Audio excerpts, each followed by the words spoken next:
Okay, my name's Lorea Sanchez. I go to Cypress Bay High School and I'm in 12th grade. Well, I think, I'm not sure if it was my first SAT that was the school like given one, but I saw my score and I wasn't happy with it, especially considering that, I thought I was pretty good at math. I was always like 1 year ahead. So when the scores came back, I was super surprised by it. No, I hadn't done anything yet, but I'd realized like what I had been missing was like geometry since I had taken it in my, I think, freshman year.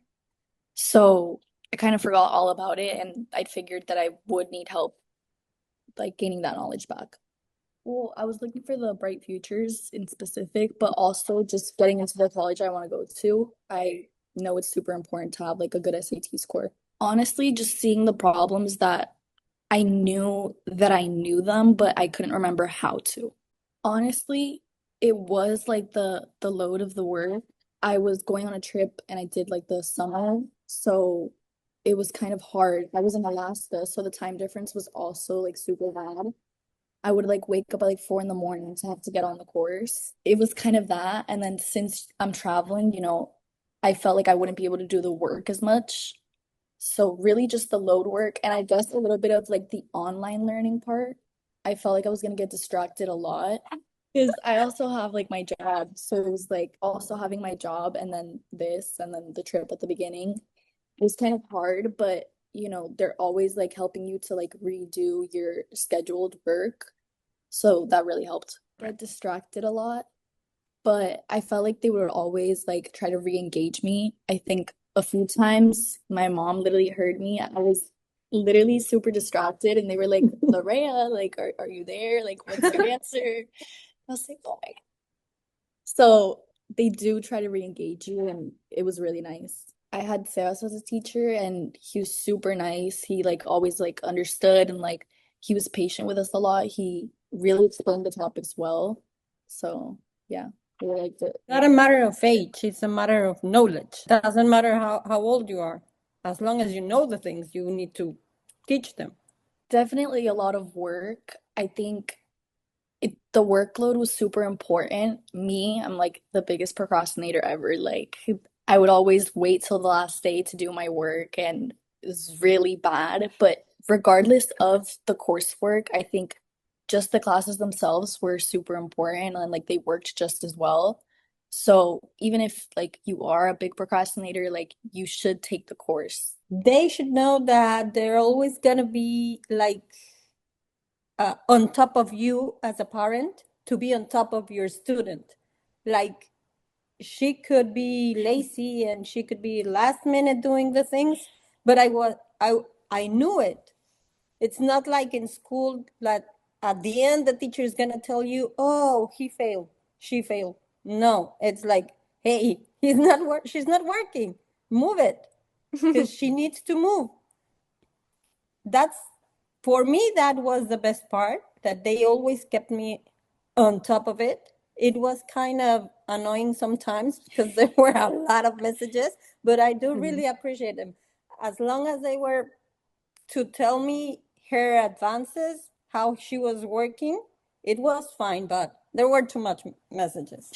So, and the load of work, as she said, it's another thing because I believe they don't realize how much work they're gonna have and they just want to do it. Yes, of course, they are very anxious to start and to have things to do and start studying. But once they realize that that's a lot of work, they just like, oh, it wasn't what I thought.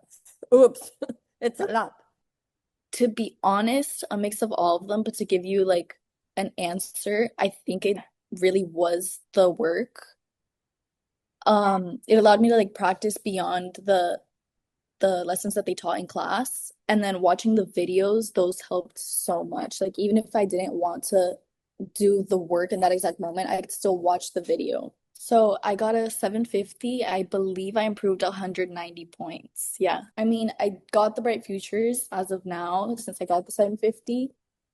And it's looking like I could possibly get into the college that I want to go to. Totally, especially if you're Yes, going for like bright futures, you're essentially getting all your money back. It is a 10, it and is a I 10. have a friend, Isaolao, she's a year below me, and I think she's starting already. Definitely prefer summer because even though I had like a busy summer, I think school is a lot busier, and I feel like I would have prioritized it over the tutoring. So it depends on the type of classes that you have, right?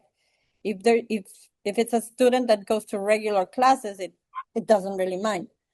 But if you have APs, if you have ACE classes, then you have to prioritize those classes that are gonna be like your right now grade, and then you're tutoring. So I do believe it's better during the summer that they don't have anything else to do.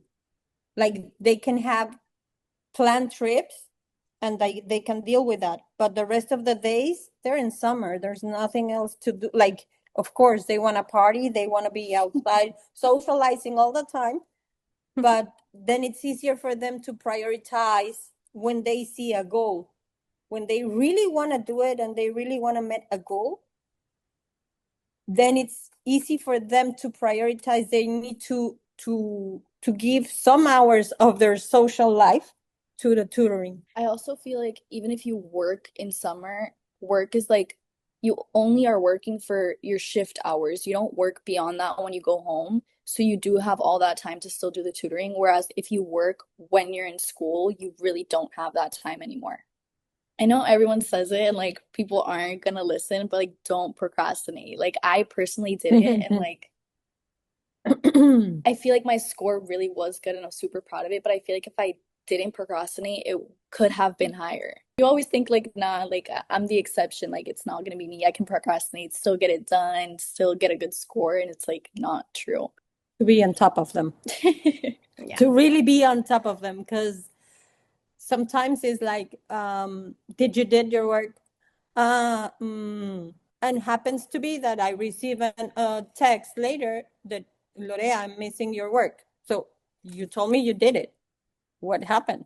No, it's kind of to really be on top of it. If you really want to get like something from it, you're paying a lot of money to let them go. Like, oh, Lorea is a very independent lady. She's very good. She's a very good student, like exceptional.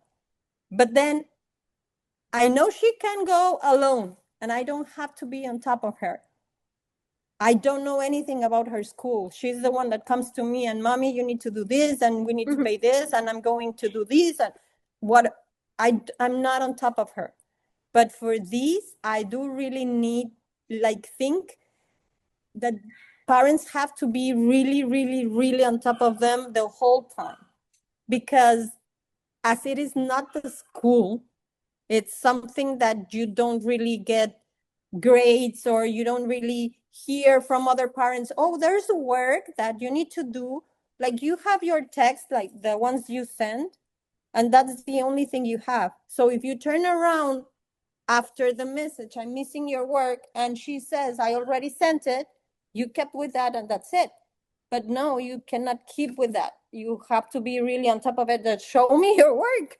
Because they're saying that you didn't get it. Like, For the parents she can go alone. to be on top of them the whole time because Yeah, I know in the beginning I was super on top of the work and then sort of like in the middle I stopped being so on top of it and started procrastinating more.